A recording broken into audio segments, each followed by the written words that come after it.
Mes chers auditeurs, bien le bonjour, et bienvenue sur La Raconterie. Je suis Lucas Baran, votre narreur, et aujourd'hui nous repartons sur Une chanson pour Laïa de Georges R. Martin pour la 3e partie de cette nouvelle. Alors, que s'est-il passé la dernière fois? Vous êtes sûrement en train de me répondre derrière votre écran, mais malheureusement je ne suis pas Dora et ne peux pas vous entendre. Alors, je vais quand même résumer ce qu'il s'est passé la dernière fois. Valcarengi, l'administrateur de la colonie humaine, a emmené Rob et Laïa pour une petite virée dans Shkeaville. Ils bouffent, boivent, jouent, et alors que la soirée bat son plein, Valcarengi décide d'amener les deux télépathes à une assemblée, un lieu où les Shkéennes se réunissent pour entendre les discours des futurs adhérents. Rob et Laïa sont complètement chamboulés. Le spectacle est édifiant. Jamais ils n'avaient vu pareille chose. Alors que l'aube est en train de tomber, ils partent se coucher, bien décidés à, dès leur réveil, commencer leur petite enquête pour savoir pourquoi des humains décident eux aussi de devenir adhérents. Ils dormirent donc, et leur réveil se passa ainsi.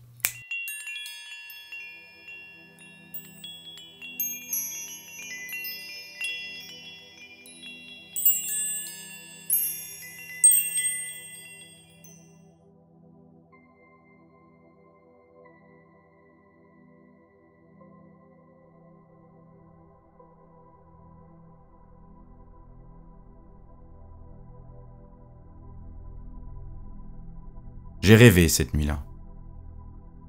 Un rêve agréable, je crois, mais il s'est évanoui avec l'aube, me laissant un sentiment de vide et de frustration. Une fois réveillé, je suis resté allongé, le bras autour de Laïa, les yeux au plafond, à essayer en vain de me souvenir de mon rêve. En fait, mes pensées me ramenaient à l'assemblée, que je revivais mentalement. En fin de compte, je me suis levé. Nous avions assombri la vitre et la chambre était plongée dans le noir. Je n'ai néanmoins eu aucun mal à trouver le commutateur pour laisser entrer un filet de lumière. La matinée semblait avancer. Après avoir marmonné une protestation ensommeillée, Laïa s'est retournée sans même faire mine de vouloir se lever. Je suis donc allé fouiller seul la bibliothèque à la recherche d'un livre sur les Shkéennes. Quelque chose d'un peu plus détaillé que les documents qu'on nous avait envoyés, sans succès. On nous avait fourni ces ouvrages pour nos loisirs, pas pour le travail.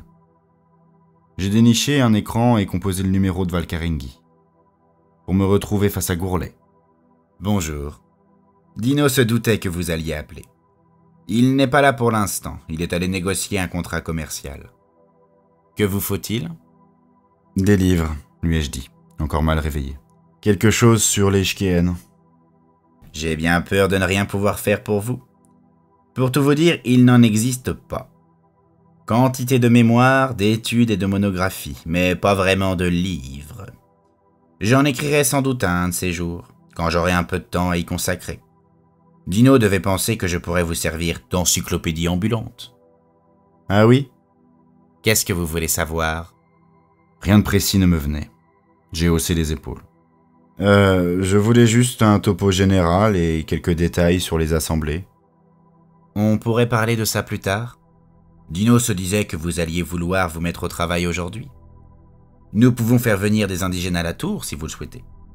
À moins que vous ne préfériez aller les voir. Oui, on préfère ça, me suis-je empressé de lui dire. Convoquer des gens a tendance à tout embrouiller. Ça ne manque jamais de les stresser, ce qui dissimule les émotions que j'entends sonder, et le fait qu'ils pensent à d'autres choses complique la tâche de Laïana. Très bien. Dino vous a réservé une aéromobile. Elle vous attend en bas. On vous donnera aussi des clés, histoire que vous puissiez monter directement au bureau sans passer par les réceptionnistes. Merci. À tout à l'heure. Après avoir éteint l'écran, je suis revenu dans la chambre. Laïa s'était redressée, les couvertures avaient glissé jusqu'à sa taille. Je me suis assis, les embrassé. Elle m'a souri, sans pour autant me rendre mon baiser. « Et là ?» ai-je fait. « Qu'est-ce qui ne va pas ?» J'ai mal à la tête. J'avais cru comprendre que les dessoulants évitaient d'avoir la gueule de bois. En principe. Ça a marché pour moi en tout cas. J'ai marché jusqu'au placard pour trouver quelque chose à me mettre sur le dos. Il doit y avoir des cachets anti-migraine quelque part. Dino n'aura certainement pas oublié quelque chose d'aussi élémentaire.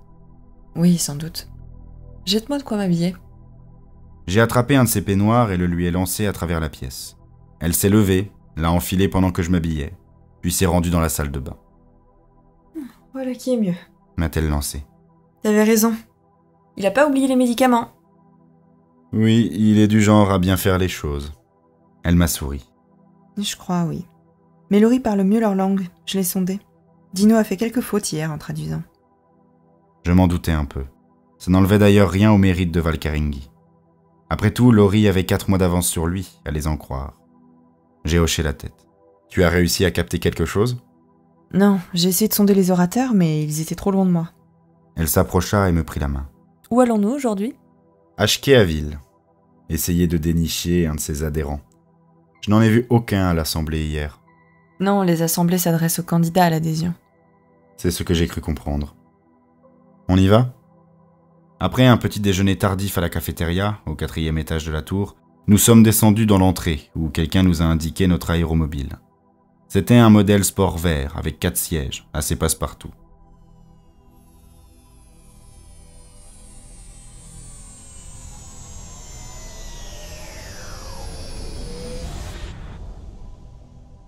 Estimant que nous saisisserons mieux l'atmosphère des lieux si nous y pénétrions à pied, j'ai atterri avant d'atteindre la cité Shkéenne, juste derrière la première ligne de collines.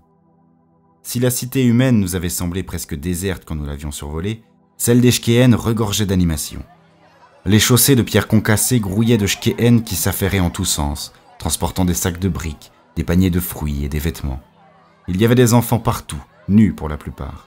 Ils m'évoquaient de grosses boules oranges débordant d'énergie, courant, tournant, sifflant, criant, riant, s'accrochant parfois à nos vêtements. Ils ne ressemblaient pas aux adultes. Déjà, ils avaient quelques touffes de cheveux roux, et puis la peau encore lisse, sans la moindre ride. C'étaient les seuls à faire vraiment attention à nous. Les adultes vaquaient à leurs affaires, nous adressant un sourire amical à l'occasion. À l'évidence, voir des humains dans les rues de leur ville n'avait rien de particulièrement rare pour eux. Les gens circulaient surtout à pied, mais on voyait aussi de nombreuses petites charrettes en bois. Les animaux de trait de cette planète ressemblaient à de grands chiens verts à l'air désabusé. On les attelait par deux, et ils ne cessaient de geindre en accomplissant leurs tâches. Les humains les avaient baptisés les queeneurs. Ces bestiaux n'arrêtaient pas de chier, ce qui, mêlé à l'odeur des victuailles qu'on transportait dans les paniers ainsi qu'à celle des Shkéennes eux-mêmes, donnait à l'air ambiant une certaine âcreté. C'était aussi une ville bruyante, d'où s'élevait comme une clameur constante. Les sifflements des gosses, les voix fortes des Shkéennes, les plaintes des queeneurs et le bruit des charrettes qui roulaient sur les cailloux. Laïa et moi nous promenions en silence au milieu de tout ça, main dans la main, regardant, écoutant, humant et sondant. J'avais ouvert toutes mes barrières mentales en entrant dans la ville, histoire de cueillir les sensations comme elles venaient, sans me concentrer mais l'esprit réceptif. Je me trouvais au centre d'une bulle d'impression. Quand un Shkéenne approchait, ses émotions commençaient à m'inonder, pour ensuite perdre de leur intensité à mesure qu'ils s'éloignaient. Les danses des enfants créaient un tourbillon de pensées autour de moi. Je nageais dans un océan de sensations, et j'en éprouvais de la surprise. De la surprise parce qu'il s'agissait de sensations familières. Il m'était déjà arrivé de sonder des non-humains. C'était plus ou moins difficile, mais jamais agréable. Les Rangans ont l'esprit aigri, ils puent la haine et l'amertume, et je n'en sors jamais sans me sentir souillé. Les émotions des Findaï sont tellement ténues que j'ai toujours le plus grand mal à déchiffrer quoi que ce soit. Les Damouches sont différents. Je ressens des impressions très fortes, sans pour autant parvenir à mettre un nom dessus. Avec les Shkéennes, par contre, c'était comme si je me promenais dans la rue sur Baldur, ou plutôt sur l'un de ces mondes coloniaux perdus, où la population humaine est retombée dans la barbarie au point d'en oublier ses origines. C'est une véritable tempête d'émotions humaines là-bas. Primitive, intense, authentique. Mais moins raffinée que sur Terre ou sur Baldur. Les Shkéennes m'évoquaient ça. Primitif peut-être, mais parfaitement compréhensible. La joie et la peine, l'envie, la colère, la fantaisie, l'amertume, le désir et la douleur, je percevais tout cela. Le même mélange enivrant que celui qui m'imprègne tout entier quand j'ouvre ainsi mes barrières. Laïa sondait elle aussi. Je sentais sa main toute raidie dans la mienne. Puis elle a fini par se détendre. J'ai tourné la tête dans sa direction, la laissant lire la question dans mes yeux. « Ils sont comme nous. M'a-t-elle dit. Ils nous ressemblent. » J'ai acquiescé. Peut-être avons-nous évolué en parallèle. Shkea ressemble peut-être à notre Terre primitive, avec quelques petites différences. Mais tu as raison. De toutes les races que nous avons rencontrées dans l'espace, c'est la plus proche de l'homme. J'ai réfléchi un instant. Serait-ce là la réponse aux interrogations de Dino? S'ils nous ressemblent tant, il est logique que leur religion nous attire davantage qu'un culte vraiment étranger à notre façon de penser. Non, Rob, je ne crois pas. C'est tout le contraire. S'ils nous ressemblent tant, je trouve incompréhensible qu'ils aillent ainsi au-devant de la mort volontairement. Tu ne trouves pas? Elle avait raison, bien sûr. Dans les émotions que j'avais perçues, il n'y avait aucune tendance au suicide. Rien d'instable, rien d'anormal.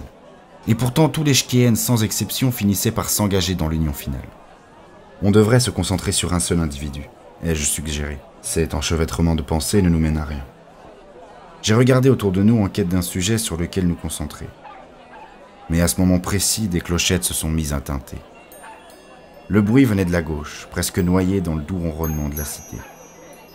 J'ai tiré Laïa par la main, et nous nous sommes précipités à sa recherche, tournant à gauche à la première trouée dans la rangée de dômes. Les clochettes n'étaient pas encore tout près. Aussi avons-nous poursuivi notre course, traversant un jardin particulier et sautant par-dessus une haie de douce épine. Un autre jardin, puis une fosse à ordures, d'autres dômes, et enfin une rue, où nous avons trouvé les carillonneurs.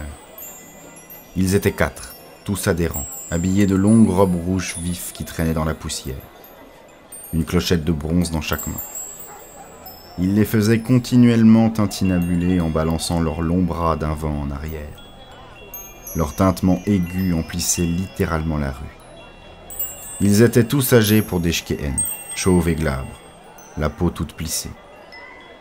Mais ils arboraient un grand sourire, tout comme les jeunes Shkéennes de passage. Sur leur tête étaient perchés les Grishka. Je m'attendais à trouver le spectacle répugnant. Mais non. C'était un peu inquiétant, mais uniquement parce que je savais ce que ça signifiait. Les parasites étaient autant de taches luisantes de gelée écarlate qui allaient de la taille d'une verrue toute palpitante, sur le crâne d'un des Shkéennes à celle d'une grande nappe rouge qui tombait d'un mouvement liquide sur la tête et les épaules du plus petit. Elle les recouvrait telle une vivante cagoule. Les Grishka, je ne l'ignorais pas, puisaient leur subsistance dans le sang des Shkéennes, mais aussi en absorbant lentement, presque imperceptiblement, la chair de leur hôte. Nous avons fait halte à quelques mètres d'eux pour les regarder agiter leurs clochers. Laïa avait le visage grave. Moi aussi, je crois.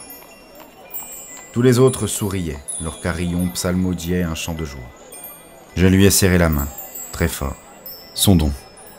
Moi, je me suis chargé des clochettes. Non pas leur son, bien sûr, mais les sensations, les émotions qu'elles carillonnaient, la joie éclatante du tintement, l'allégresse bruyante, exubérante, criante du chant de l'adhésion, le bonheur de la communion et du partage total. Je percevais ce que ressentaient les adhérents lorsqu'ils agitaient leurs clochettes, leur félicité et leur joyeuse attente, l'exaltation qu'ils éprouvaient à proclamer combien ils étaient heureux. Et je sentais l'amour qui irradiait d'eux en grandes vagues chaleureuses. L'amour passionné, possessif, qui peut exister entre un homme et une femme. Pas la faible affection superficielle de ceux qui aiment leur prochain. Le sentiment était sincère, fervent. Il me brûlait presque en déferlant sur moi, en m'enveloppant de ses effluves. Ils s'aimaient. Ils aimaient tous les Shkéennes. Ils aimaient les Grishka. Ils s'aimaient les uns les autres. Et ils nous aimaient. Ils nous aimaient. Ils m'aimaient, moi, aussi passionnément, aussi éperdument que Laïa m'aimait. Et avec l'amour venait le sentiment réconfortant d'être solidaire, de tout partager. Ces 4-là étaient des individus séparés, avec des personnalités distinctes, mais ils pensaient pratiquement comme une seule entité, dont faisaient également partie les Grishka.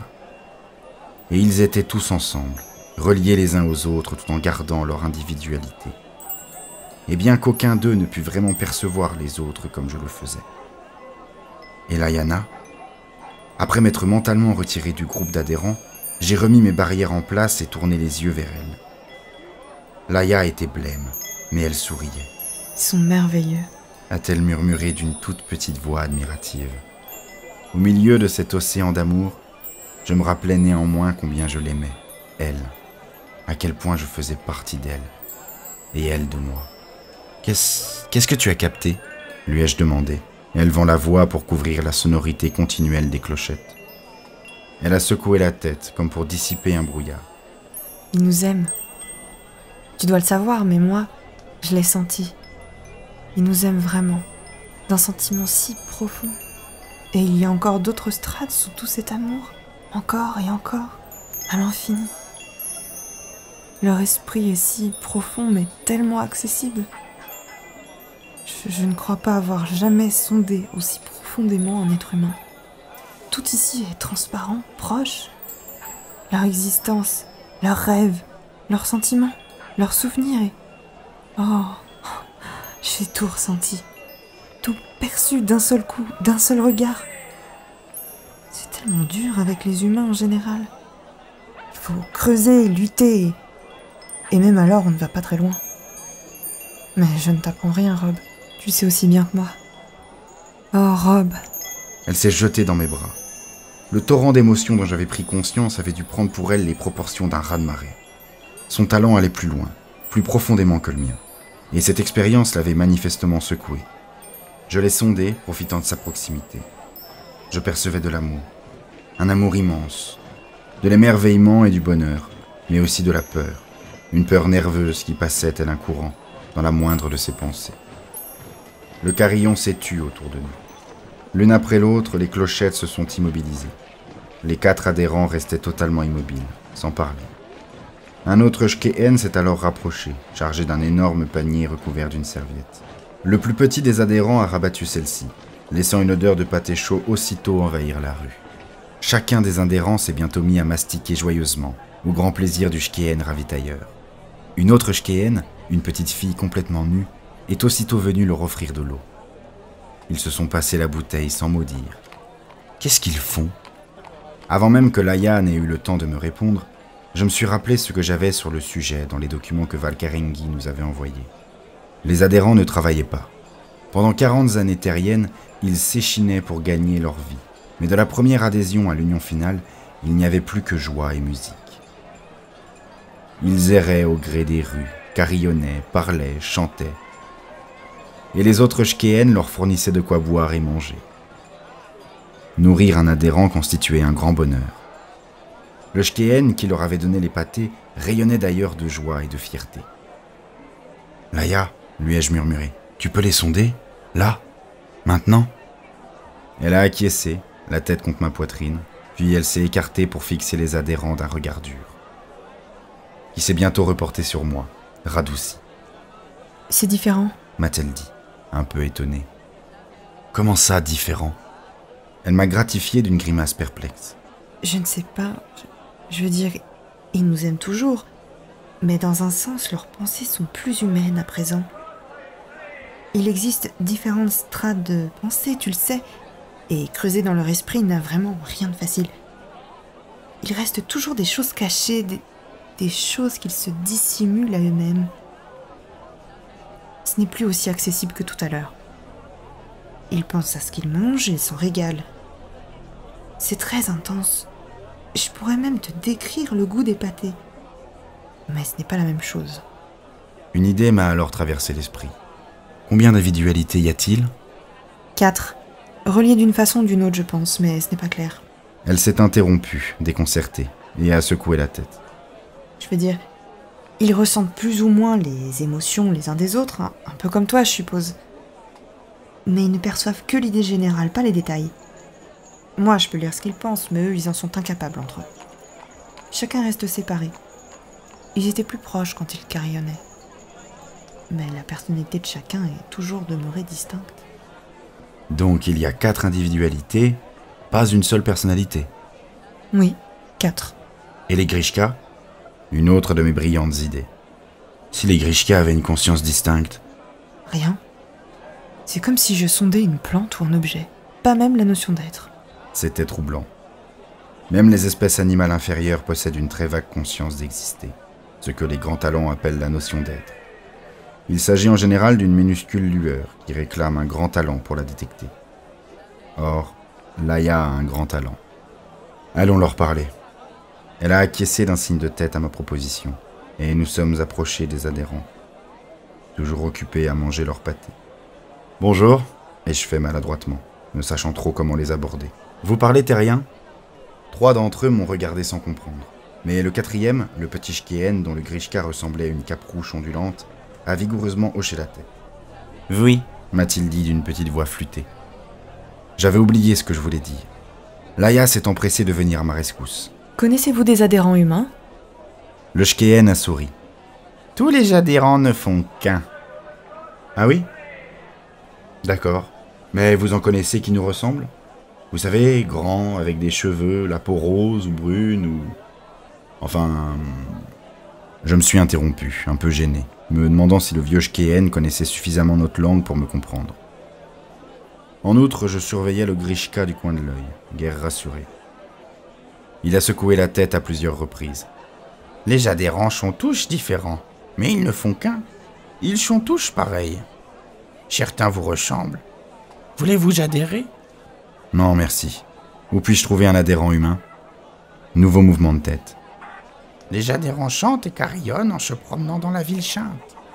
Laïa l'avait sondé. Et il n'en sait rien. Les adhérents marchent au hasard avec leurs clochettes. Ils ne suivent pas d'itinéraire précis et personne ne prend garde à leur déplacement. Ils déambulent sans but. Certains se promènent en groupe, d'autres seuls. Et il y a de nouveaux groupes qui se forment à chaque rencontre. On va devoir chercher. Manger ? Le Shkeen a plongé la main dans le panier posé par terre pour en sortir 2 pâtés fumants. Il nous en a chacun mis un dans la main. J'ai regardé le mien un peu méfiant. Merci. Puis j'ai entraîné Laïa un peu plus loin. Tout sourire, les adhérents ont recommencé à carillonner avant même que nous ayons fait 10 pas. J'avais toujours le pâté à la main. Sa croûte me chauffait les doigts. Tu crois que je peux manger ça ? Pourquoi pas ? Et de mordre dans le sien. On en a bien mangé au restaurant hier soir, non ? Et puis je suis sûr que Valkaringi nous aurait prévenu si la nourriture indigène était dangereuse. C'était logique. J'ai porté le pâté à ma bouche et mordu dedans sans cesser d'avancer. Il était chaud et très épicé. Rien à voir avec les petits trucs dorés, feuilletés, modérément assaisonnés d'orange épices de Baldur qu'on avait mangé la veille au restaurant. La version Shkeen était croquante. La farce dégoulinait d'une graisse qui me brûlait la langue. Mais c'était bon. Et j'avais faim. Il n'allait pas faire de vieux os. Tu as saisi autre chose en sondant le petit Shkeen ? Me suis-je enquis, la bouche pleine ? Elle a hoché la tête. Oui, oui. Il était heureux encore plus que les autres. Il est plus vieux, plus près de l'union finale. Et cette idée le rend vraiment radieux.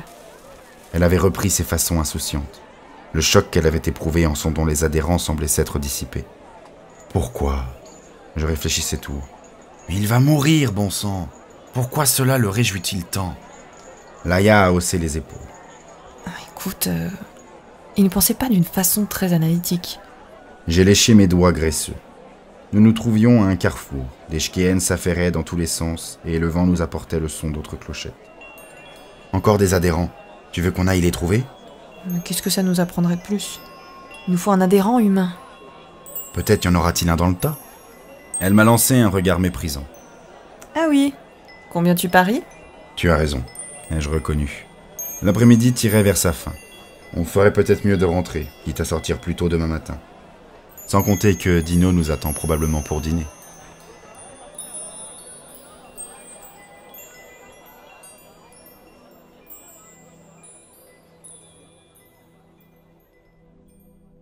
Cette fois-ci, nous avons pris notre repas dans le bureau de Valkaringi, qui avait hérité de quelques meubles supplémentaires.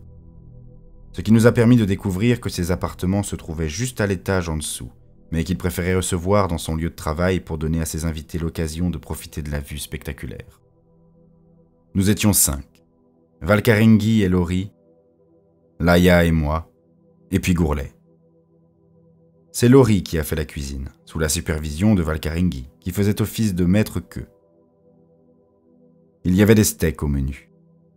On faisait de l'élevage sur Shkea, du cheptel initialement importé de la terre, accompagné d'un fascinant mélange de légumes où l'on trouvait des champignons terriens, des pépinettes de Baldur et des douces épines Shkeen. Dino aimait essayer de nouvelles recettes, et ce plat était l'une de ses trouvailles.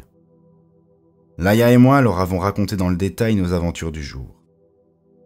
Seul Valkaringi nous interrompait de temps à autre pour nous poser des questions aussi pertinentes que précises. Après avoir débarrassé la table, nous avons continué à bavarder en buvant du Veltar. Laïa et moi avons à ce moment-là repris notre rôle d'enquêteurs. Et Gourlet répondait à la plupart de nos questions. Valkaringi écoutait, assis par terre sur un coussin, un bras autour des épaules de Laurie, son verre à la main.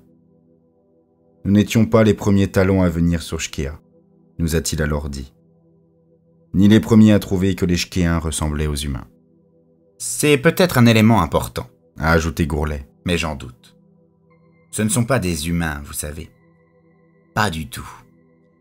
Déjà, ils ont un instinct grégaire, beaucoup plus développé que le nôtre.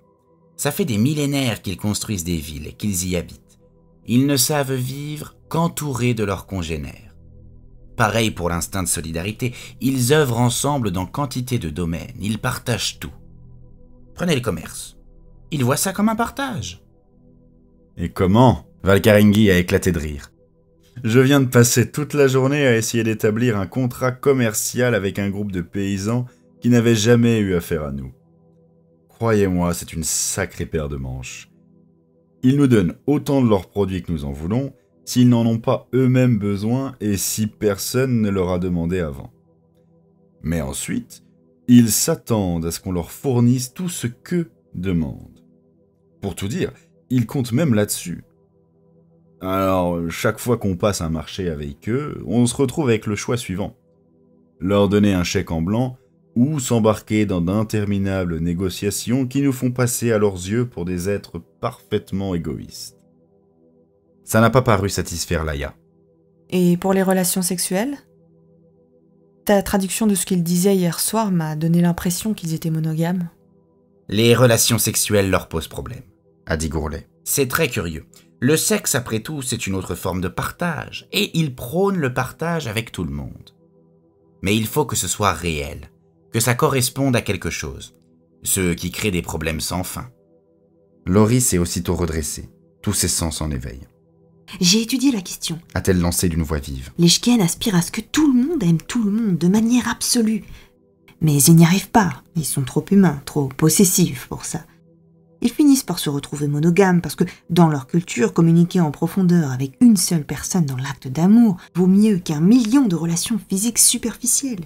L'idéal serait que les Shkéens puissent tout partager sexuellement, que toutes les unions soient aussi solides les unes que les autres, mais c'est un idéal impossible à réaliser. J'ai froncé les sourcils. Mais n'y avait-il pas quelqu'un qui s'accusait d'avoir trompé sa femme hier soir ? Laurie a hoché énergiquement la tête. Si, mais son sentiment de culpabilité résultait du fait que ses relations avec d'autres femmes diminuaient la part qui revenait de droit à son épouse. C'est en ça qu'il l'avait trahi. S'il avait pu s'arranger pour que ses rapports avec sa femme n'en souffrent pas, le fait d'aller voir ailleurs n'aurait posé aucun problème. Et ça aurait été parfait si tous ces accouplements avaient vraiment été des rapports d'amour. Sa femme en aurait tiré une grande fierté. Arriver à une union multiple réussie constitue une véritable prouesse pour un Shkéen. Et pour un Shkéen, A ajouté Gourlet. l'un des pires crimes est d'abandonner l'un de ses compatriotes à sa solitude. Affectivement parlant, je veux dire. Esselé, sans communication ni échange. J'ai retourné tout cela dans ma tête pendant que Gourlet poursuivait. À l'entendre, il n'y avait pas beaucoup de criminalité chez les Shkéens. Pas de meurtre, pas de coups et blessures, pas de prison, pas de guerre au cours de leur longue histoire, sans histoire. Il n'y a pas d'assassin dans cette race, a ajouté Valkaringi. C'est peut-être d'ailleurs un début d'explication. Sur notre bonne vieille terre, c'était souvent dans les cultures au taux de suicide le plus élevé qu'il y avait le moins de meurtres. Et chez les Shkéens, le taux de suicide est de 100%. Ils tuent bien les animaux, ai-je repliqué. Les animaux ne font pas partie de l'Union, A rétorqué Gourlet. L'Union embrasse toute créature pensante, et l'on ne doit en tuer aucune. Il ne tue ni les Shkéens, ni les humains, ni les Grishka. Le regard de Laïa s'est posé sur moi, puis sur Gourlet. Le Grishka n'est pas une créature pensante. Quand j'ai essayé de sonder les spécimens de ce matin, je n'ai rien perçu d'autre que les pensées des Shkéens sur lesquelles ils étaient perchés. Pas même la notion d'être. Valkaringi s'est levé. Nous le savons, et ça m'a toujours laissé perplexe. Il est allé au bar pour en revenir avec une bouteille de vin. Le Grishka est un parasite totalement dénué de conscience, et pourtant, il est parvenu à asservir toute une race intelligente. Pourquoi ? Le vin était bon et bien glacé. Il vous laissait une coulée de fraîcheur dans la gorge. J'en ai bu une autre gorgée, puis j'ai hoché la tête. L'euphorie qui avait déferlé sur nous ce matin m'est alors revenue en mémoire. Une drogue peut-être, ai-je suggéré d'une voix songeuse. Les Grishka produisent peut-être une substance organique qui procure un certain plaisir. Les Shkéens s'y adonneraient donc de leur plein gré et mourraient heureux. Croyez-moi, le sentiment de joie est authentique. Nous l'avons senti. Mais Layana avait l'air dubitatif. Quant à Gourlet, il secouait énergiquement la tête. Non, Rob, ce n'est pas ça. Nous avons fait des expériences sur les Grishka et... Il s'est interrompu. Sans doute avait-il dû me voir hausser les sourcils. Et qu'en ont pensé les Shkéens, me suis-je enquis. On ne leur a rien dit. Ils n'auraient guère apprécié. Le Grishka n'est qu'un animal, mais il s'agit de leur dieu. Et mieux vaut ne pas s'amuser avec Dieu, vous savez. Nous nous sommes longtemps abstenus de faire quoi que ce soit, mais quand Gustafsson s'est converti, Stuart a estimé que nous n'avions plus guère le choix.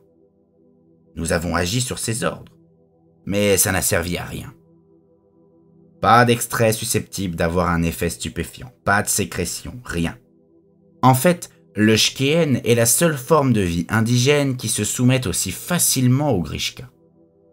On a fait l'expérience avec un Queener. On l'a ligoté, on a laissé un Grishka s'y accrocher. Quelques heures plus tard, nous avons défait ses liens. Il était furieux, il hurlait, il jappait, et il s'est empressé d'attaquer le truc qu'il avait sur le crâne. Il s'est pratiquement lacéré la tête à coups de griffes avant d'arriver à s'en débarrasser. Il n'y a peut-être que les Shkéens qui soient prédisposés. Je tentais sans grand succès de me rattraper. Un mince sourire a éclos sur le visage de Valkarengi. Non. Il y a nous.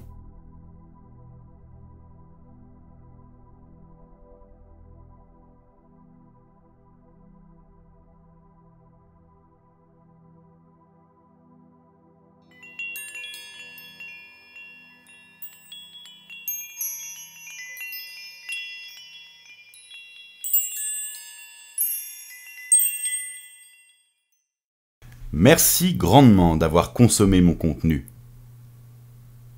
Merci grandement d'avoir regardé ma vidéo. Vous avez aimé? Eh bien, plus soyez la vidéo. Abonnez-vous. Cliquez sur cette toute petite cloche toute mignonne qui ne demande que ça. Vous n'avez pas aimé? Eh bien, faites quand même pareil. S'il vous plaît.